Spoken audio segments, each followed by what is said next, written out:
الفنانة الجميلة رنا سماحة بنرحب بحضرتك في موقع ستارز اونلاين، وبنبارك لك على أول حفلة تعمليها النهارده في ساقية الصاوي. النجاح كان كبير جدا.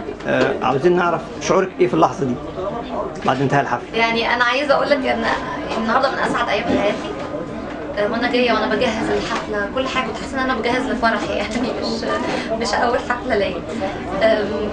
مبسوطه جدا، الناس كانوا مساعديني جدا، عايزه اقعد اكتر من الوقت اللي انا قعدته بصراحه. تحضير الحفله خد وقت قد ايه؟ تحضير الحفله بقاله فتره، احنا بنحفظ في الأغاني من شهر تقريبا، بس شغالين في بروفات بقالنا تقريبا 4 ل 5 ايام تقريبا. اختيار برنامج الحفله كان على اساس ايه؟ انا اللي اخترت برنامج الحفله، الاغاني كلها كانت على ذوقي،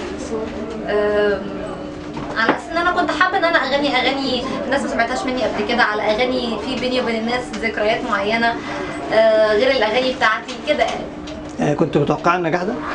بصراحه لا كنت خايفه جدا وقلقانه من اول حفله دي بالذات، الحمد لله. الضيوف اللي حضروا النهارده الحفله محمد حسين، طاهر مصطفى، محمد سراج، عرفات، سامر ابو طالب، كل دول صحابي وحبايبي، وبجد انا عايزه اشكرهم كلهم انهم حضروا، مش عارفه اقول ايه.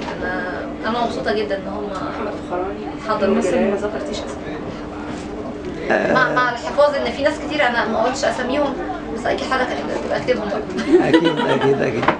طيب عاوزين نتكلم على مريض نفساني. مريض نفساني الاغنيه لسه منزلها امبارح.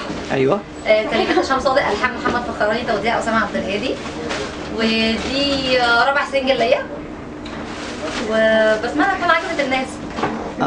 عملتوا بقى التحضير ليها كان خد قد ايه؟ اختيار الكلمات، الالحان، التوزيع. الاغنيه انا سمعتها كانت متلحنه ومتغنيه وكل حاجه، فلفتت نظري جدا. فكره الكلام جديده، فكره اللحن، فكره التوزيع. رحنا الفنان جميل اسامه عبد الهادي عشان يوزعها لنا، فالاغنيه كلها كانت عجباني جدا. اول ما سمعتها عجبتني، دخلنا سجلنا على طول من غير تفكير. طيب والاطفال النهارده كانوا معاكي على المسرح؟ اطفال يعني انا سعيده جدا. الاطفال اللي انا رحت لهم كان من مؤسسه الجماليه للايتام، اطفال موهوبين محتاجين حد يمد لهم ايده ويساعدهم ان هم ينموا موهبتهم ديت.